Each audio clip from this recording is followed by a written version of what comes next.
Yeah, and it's just so yeah. Yeah. I think I don't know why no one else is critiquing that. Right? If those are the action scenes people are saying they love during the film, I'm really at a loss, honestly. Same. I cannot believe that.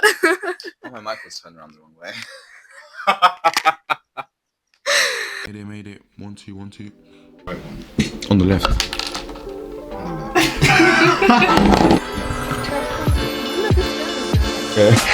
You will cut that. Does it look okay? Oh yeah, we're traumatized. Right, so I go my own way. What about us?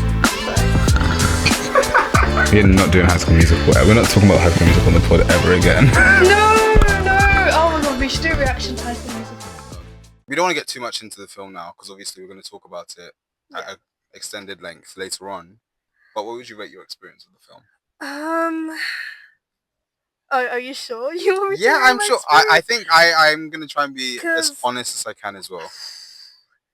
I think I agree the film is very ambitious, and I was kind of very like, okay, this is a bit cheesy for most of it, but I did think the final act was done really well, and I did kind of get like goosebumps and chills. I agree, yeah. And I just had this like unsettling feeling just wash over me. Well, not unsettling, but like kind of like the sublime. That's the best way I can put it. And so for that reason, I would give it a 10. Really? Just because I need to rewatch it and analyze. I definitely need to rewatch it. Personally, for me, I'd probably give it a solid. I'm trying to work out if. Yeah, I think it's more than a 7. I think I'd give it an 8 out of 10. But my thing is, I think it's the final act is done so well. It's done really, really phenomenally. And I think the way they carry through tension in the final act specifically is done really, really well. I think there's a lot of story to tell, and obviously within a film there's only such a limited amount of time to be able to tell it. But with the time frame they had, and with the characters and the world building that they had provided us with, I think they did it well. Yeah. But I think something was lacking for me from some of the characters. Not Margaret, Daniel, and the character played by Common Domingo. Oh, Hugo. Yeah. I think their characters were the closest I got to, okay, this feels normal. Also, Margaret's boyfriend's character really sold it for me, I think. I think them 4 specifically did really, really well in their roles. During the film, I was even saying to Shanae that Emily Blunt really, really disappears into this role. I was like, she's definitely very made for this role. And I'd say the same thing about Josh O'Connor. What about Colin Firth? His was a character I had a lack of. He just had too much of a lack of urgency in certain scenes, and I think it's explainable. But there was something I was like, that I felt like I needed more from him. Yeah. But it's not in terms of his acting. I think it's something to do with. I don't know. I don't know how to explain what I'm trying to think. I get that. For those of you who've watched the film, I'm curious to see specifically with Colin Firth's character what you'd think about that. Yeah.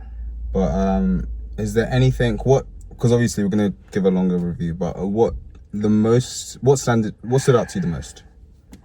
I think how deeply tied the alien is with kind of our sense of magic and empathy in the world. Because it draws on things that are very prevalent in scripture and in like fantasy, like magic and like childhood and spirituality, and like in a very universal way, which I found really interesting, but I will like discuss later on. But that sense of like feeling like something is off or being like really drawn to magic as like a child, I think is carried really well into the film. And I don't think the film did many things right, but I think it really got that right. I definitely agree with that. I definitely agree with that. I didn't say earlier, but I'd probably I think I'd stick with my 8 out of 10. Like, I think I'm being dramatic by saying 10 out of 10 But because it's very I'm it just takes fresh you up, it but, does like, take you very much aback. I feel like walking out of the cinema, I was like not myself. Like, Yeah, I I did was feel in a really state. like in a trance. So Yeah. But we're interested to see what you think. This is just our out of thoughts theatre reaction, and obviously, you know, later on in the video we'll give our full reaction and a full breakdown of our thoughts. I definitely want to talk about star seeds and Definitely want to talk this about film that. talks about it. Yeah, and all of the religious undertones within the film. Very, very interesting thing to kind of unpack. But guys, go watch the film, please. I would say go watch the film, 100%. Just because, like, it needs to be talked about. I think so. But yeah, that's our review for now, and we'll see you in a few. Okay, so we're back. We've had some time to sit with Disclosure Day. Yes. We do want to go back over the event of the film, just to have it fresh in our minds, have it fresh in your mind. I'm going to give you just a brief overview of beginning, middle, and end. So what happens. We do have a bit of a disjointed introduction to all of our characters. We have Daniel as our main character, and we have Margaret as another one of the main characters. And Daniel is with his girlfriend at the time. Yeah, and Jane. He is we're presented to him immediately on the run from the military. And Jane's been kidnapped. By the military, and he's going to have to try and ransom her off to try and escape with whatever intel he's got, and Jane as well. So as to preserve the integrity of what he's got and the information he has. Yeah. And Margaret, on the other hand, is at the complete opposite end of things. She is a weather lady. She's a weather lady, and she is trying to tell her boyfriend about her ambitions to, like, be a serious news anchor. And he's like, oh, but I love the shimmy. If you watch the film, you get what that means. Yeah. But yeah, she's feeling really displaced. She's just got into this job, and they've been moving cities. They've been moving cities a bunch of times. Yeah. He feels very like he's happy in Kansas, doing his content music, with whatever he's doing music-wise. Yeah. But she has this feeling of not belonging. So they're Margaret and Daniel, our main characters. They're kind of at very opposite ends of the spectrum, and then we have this military aspect, which is just kind of thrown in a bit.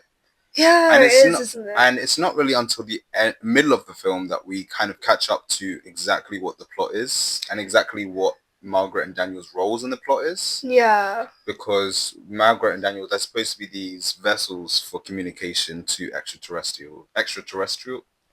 do you say that word? Extraterrestrial. Aliens. And they are supposed to be this vessel where aliens are able to communicate through them to the rest of humanity. And they are kind of faced with the fact that Daniel has uncovered this information about aliens existing. Yes. And there's a big point of the film where they're wrestling with, do we have the right to be able to know?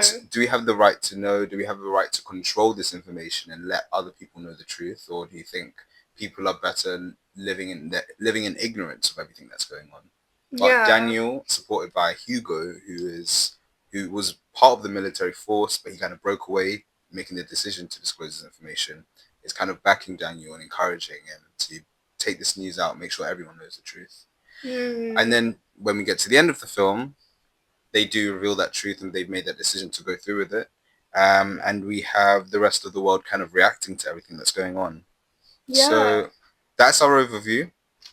But exactly where did you kind of lie with the film? I felt like the exploration of the alien in the film was deeply tied to the idea of humanness, actually. Specifically, I felt like Daniel and Margaret kind of represented the epitome of what, like, men and women can be at, like, their best. In terms of, like, mainly, like, not even, like, men and women, but masculinity and femininity. Yeah. In, like, a non-fixed way. They kind of represent each one of them. Yeah. So I felt like the masculine was presented in a very spiritual way, presented like doing, like action-based. We see Daniel executing like a lot of the plot of the film. He is kind of the one who gets like the wand from point A to point B. He is also the one who's able to actually like communicate with the aliens by translating their language, and he's also a very protective figure throughout the movie. He protects Margaret. As soon as he encounters her, he protects her from the train. He protects her from being overwhelmed by her abilities, actually, and he's a source of comfort for her. Yeah. Which I thought was really interesting. And then Margaret, on the other hand, she, I believe, like kind of represents this sort of divine feminine. She is extremely intuitive. She can and receptive of her environment. She can just pick up on like the alien energy around her and sense where Daniel is. Yeah.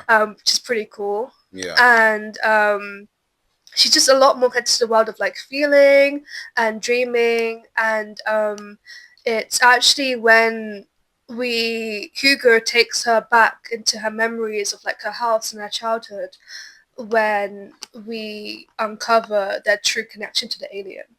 And I think this is when Daniel and Margaret are like fully reunited in the safe space, and we see like the power of their connection together, and how both this extremely masculine and feminine energy harmonizes and balances one another out, which I thought was really, really cool.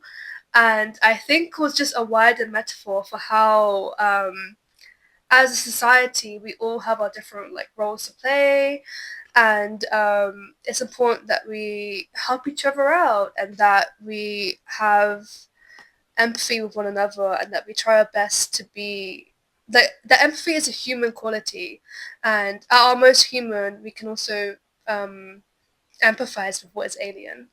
And yeah. Yeah. I really think Spielberg was genuinely the perfect director to bring that out as well, because Definitely. in all of his films, whether it's Jurassic World or even Ready Player One, they all maintain this element of wonder throughout all of them. And I think because they had this big thing, or this big message of aliens and extraterrestrials and this sense of otherworldly beings presented, they were able to really highlight the core of those masculine and feminine energies and Yes. reaching that fullest potential to be able to achieve empathy. And they kind of stripped away everything else. So even though the military presence is one of the main antagonists, at its core, the film is about what humanity is capable of. I agree. Great empathy Definitely. against the backdrop of like all the conflict that was going on in the world. And obviously, Spielberg's way of presenting this in a lot of his films is through suspending our disbelief and also introducing this childlike wonder.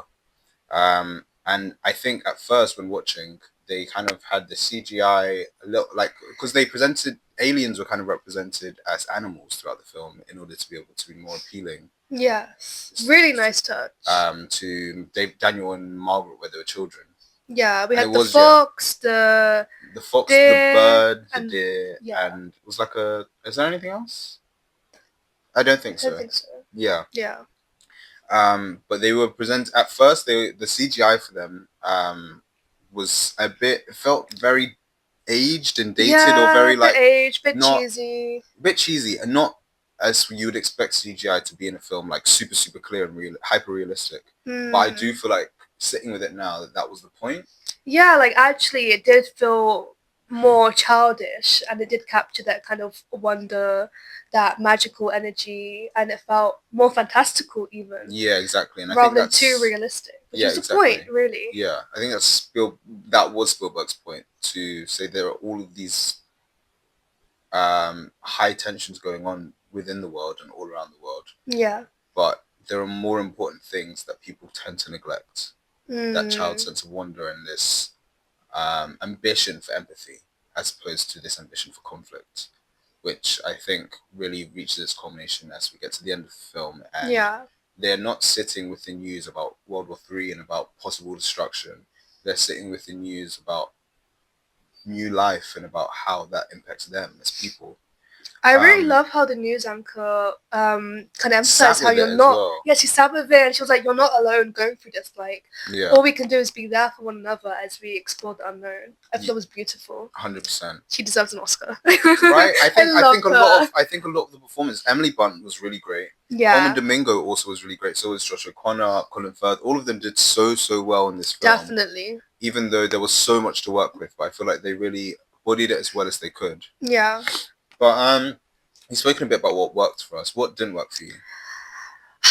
As much as these actors deserve an Oscar for these roles they played, I just wish we got to know more about these characters. I feel like they lacked a lot of depth outside of the main storyline. Like, I wanted to know more about Hugo and why he became a whistleblower and like his connection with the aliens, because he seems to like be trusted with a lot more information than anyone else in the film, and we as the audience never get that information. Yeah, and it's not until like the very final moments of the film when they get to the house that we even find out the whole truth. Yeah. And that's like a good hour and a plus into the film. Yeah, and adjacent to that, like the military as such are presented as these huge antagonists throughout the entirety of the film.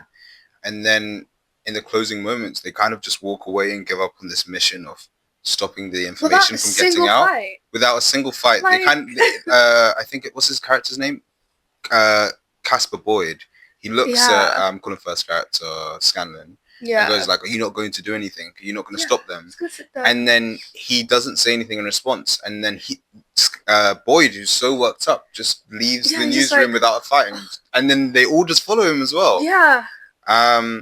I think a lot of this film was about how far we're willing to allow Spielberg to suspend our disbelief. I think the one problem I had when it came to suspending our disbelief was that whole sequence where Daniel was being chased and he was in the crop field and they were circling his house. And they'd been circling his house for about 10 minutes even, at least. They had their all like a massive trail of police cars. And it was like 10 or 11 cars and like loads of agents. And Daniel was right next to them, hidden behind like a small fence with barely any cover or foliage. There was like holes in the fence, like it was an open field. And then he just was able to walk through and walk past them as if they were all just staring in the other direction of the house. Yeah, and it was broke into their car. Broke into their car, and so apparently they were staring in one direction for a long enough time. All of them. Yeah, all of them, all at the same time. Yeah. For such a long time that we were able to cut away from the scene, cut back to the scene, and they were all still staring in the same direction. And then he got into one of their cars. I'm assuming the ignition. The key was still in the ignition. Yeah. And then he drove off with one of their cars, drove into a house, got out of the house, grabbed his girlfriend, got back into the car. They didn't do anything to him in that time. Didn't attempt to shoot him while he was outside of the car. Nothing. Didn't attempt to shoot the wheels of the car while it was stationary in the house. And then he just drove out of the other side of the house and drove away. And it was just such a nonsensical sequence. It didn't make any sense to me. And you think, it can't get worse than that. Right? But then no. Yeah, but then they drive up to a cliff. And apparently they've managed to make enough space that they can go and talk for like a little bit about where to hide and what to do. Yeah. And then they decide to not run away into the distance. They go back to the car that they've gotten out of. Put a stone onto the gas. Yeah. And then they send the car off into the cliff, and then the agents end up just show up straight away, and then they're just looking at the car going over the cliff. And the cameras just pan down to like Daniel and Jane hid behind a rock that's right there. Rock hidden right next to the soldiers. Next to them. And then none of them again turn around. They all apparently just get back into their car. And it's not even like they're being quiet. They're whispering to each other as well, and then walk off and like you hear loud rustling. And then apparently the agents just turn around and go like, "Oh, that's all in a day's work." They don't even attempt, because they have this device, right, that they use to be able to spy on what Jane is seeing. Yeah. One of the alien technologies. And they don't attempt to use that at all. They just go like, "Okay." They drove off into the river. She's definitely dead, so no point possessing her again. Yeah, and it's just so. Yeah, I think. I don't know why no one else is critiquing that. Right? If those are the action scenes people are saying they love during the film, I'm really at a loss, honestly.